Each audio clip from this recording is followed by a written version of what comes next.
by popular demand of the youngest citizens of Bangladesh, Muhammad Yunus.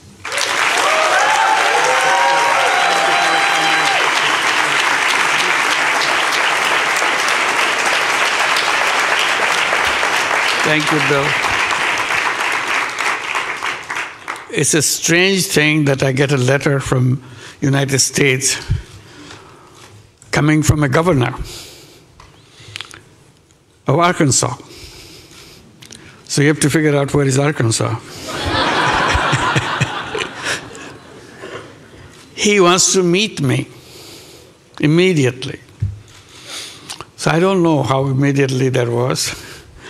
I said, next time I'm coming to United States for this visit, this program. So when I come, I'll definitely come and see you. He said, it's very urgent. I said, well, I'll see how quickly I can come. I couldn't come early. I came for the meeting. And that was the beginning of our contact. And he tried to understand, what is this Grameen Bank that people talk about? So I explained. And both he and Hillary sitting there in the hotel room where I was invited to talk. And after listening, we need it. He says, we need it. How quickly we can get it in Arkansas. So that was the beginning of the whole story. So I visited in the same trip, Arkansas. He organized everything to go look at. That's amazing scene that I've seen in the rural areas of Arkansas.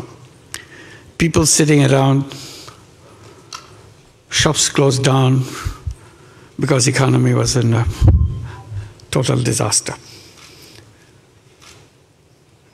So the people who were accompanying me to show me around, can they do something? I said, of course, they are the one who will do something. They couldn't believe that these people can do something. So that was the beginning. Bill said, yes, we are going to do that. I explained how this works. And the Grameen program was set up. Hillary was put in charge. He was the governor and want to get it done. And this is the beginning of it. But I didn't realize what he is doing is so important to him. I found out when he was running for president. He was a governor. Now he wants to be president. He said, you must be present when I announce my presidentship, declare as a candidate. I didn't understand why he wants me to be president. I declared it. He said, one of the points he made in the speech, if I'm elected president, I will have Grameen program in every inner city of the United States. You thought people would be happy?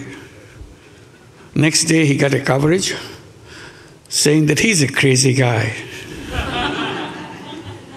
He brings someone from Bangladesh to tell the Americans what to do. How crazy can you get? He didn't give up. He explained again and again why it's important. He never stopped saying how important it is to help people transform themselves with a touch of few dollars. And that was the beginning that continued when he became president. He wanted to do it. And that's the signing of the bill he mentions. And then Hillary came to Bangladesh along with Chelsea. I saw Chelsea here. Both of them came to Bangladesh, spent 4 days with us, wearing Grameen check, which is a rural handloom weaver, make the very simple clothing like this. And all 4 days they were wearing clothes which was made by the weavers in the villages and designed by a local young person. And everybody said, what's she wearing this? How did you do that? Who designed it? So I was not prepared to answer all those questions. I don't know why they asked. But they were so curious that the First Lady of the United States wearing this dress made from a very simple fabric done by the rural weavers. So tremendous respect that it showed to people who just do things with their own fingers, with their own hands, and for tradition of long, many years. And then Bill Clinton comes after this visit, and first thing he said, I couldn't take it anymore in our breakfast table. All they talk about is Bangladesh, Bangladesh, Bangladesh. So I don't know what they're talking about. So I said, now I go there, and I'll be talking Bangladesh, Bangladesh, so that it will be even. So that's the kind of intensity he felt about the people who need the support and so on. And that didn't disappear in Arkansas. When he became president, it slowed down, but it appeared in Chicago. Became a program in Chicago. And now it came in a big way, Grameen America. Grameen America started right here in New York City, in Jackson Heights. It's a tiny little program. And then it started spreading. Now Grameen America has 35 branches all over the United States. Every major city has a Grameen Bank branch. And today, nearly 200,000 borrowers, all 100% women in all these inner cities, which is his dream, and take $1.5 billion a year. We reached at the level, now we lend out $1.5 billion a year with perfect repayment record. No collateral, nothing. And they are giving the projection, so in the next 10 years, we'll be reaching a level with $4 billion a year kind of loan duration. It's an amazing story, what he began. And the time he began, we became a bank, formal bank, got a license in 1983. It was a tiny little thing at that time. Bill invited me in 1986. Can you imagine? So his radar is catching signals where it's this tiny little thing. You still don't know what it will be like. But he wanted it to be in Arkansas. So that relationship between me and Bill and the family goes a long way, inspiring me to do things. And it continued that way. I was a regular participant of CGI ever since it began. But then got disconnected. I'm very happy to be back here. It's wonderful. You've heard a lot of stories about Bill Clinton, but probably many people don't know the story that I know. And I saw him very close range, what he is all about. And I'm so proud to be his friend and Hillary's friend and Chelsea's friend. It's a wonderful relationship for a cause, and he never for a moment paused over the validity of this concept and continued even today. Wherever he goes, he tells the story. And he never forgets what is happening to me and to our work. And thank you very much, Bill, for the wonderful friend that you have been. Thank you. Thank you very much.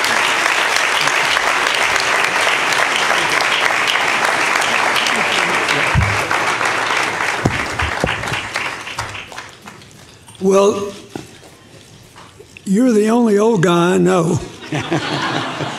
who was ever drafted for his eminent position by the young people of his country.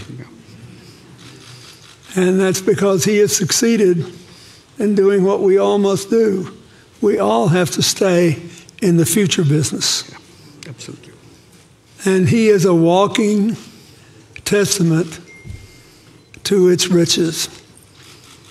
I'm very, very proud of you, very grateful for you. And I think all of us should wish Bangladesh well and do what we can to support them. Somebody has to fund the first loans, you know, then the rest get repaid. Thank you. Thank you, and God bless you. Thank you. Let me just add a little bit on the Bangladesh situation now.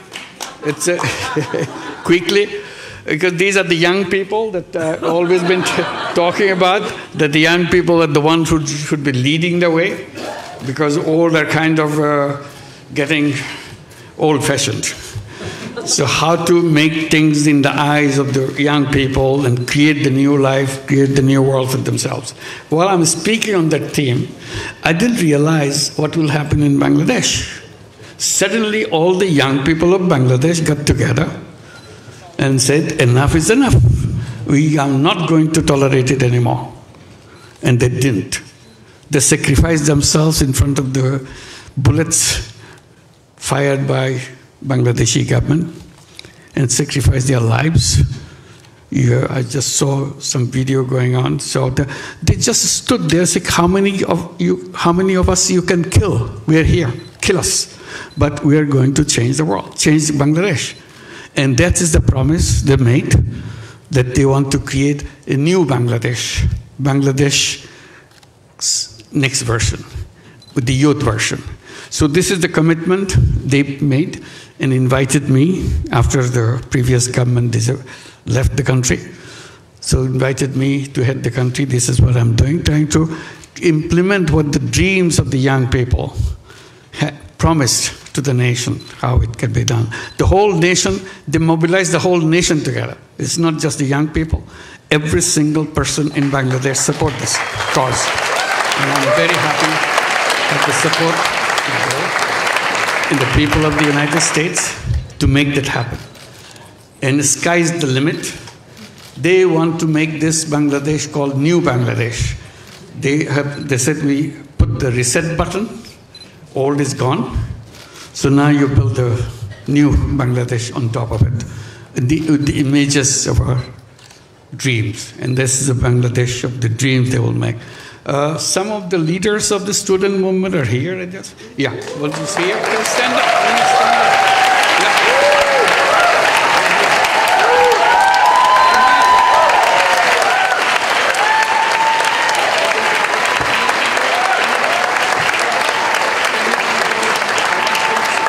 It's amazing the way they speak.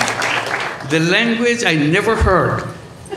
That speak about the world they want to build, the country they want to build for themselves, and they are ready behind it to make that happen. So please help them, support them, so that their dream comes true. And this is the responsibility we take together, and you'll be here with us in that dream, making that dream come true.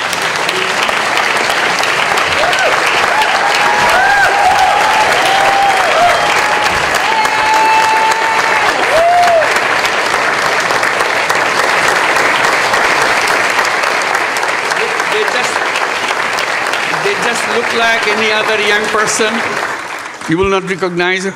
But when you see them in action, when you hear them speak, you'll be shaking. They shook the whole country by their speeches, by their dedication, their commitment. They said, you can kill us anytime you want, but we are not giving up. And he is known as to be the brain behind the whole revolution. So he denies it repeatedly. He said, not me, many others. But that's how he's recognized, that he's the brain behind the whole thing. It's an amazing, meticulously designed thing. It's not just suddenly came, it's not like that. Very well designed. Even the leadership pattern, people don't know who the leaders. So you can't catch one and say, okay, it's over. It's not over. So it's completely diverse. When they speak, the language is something it inspires any young person anywhere, any person anywhere in the world. These are the guys. Let's give them a big applause. So this is the Bangladesh. They are the one creating the new version of Bangladesh. Let's wish them a success. Thank you very much. Thank you.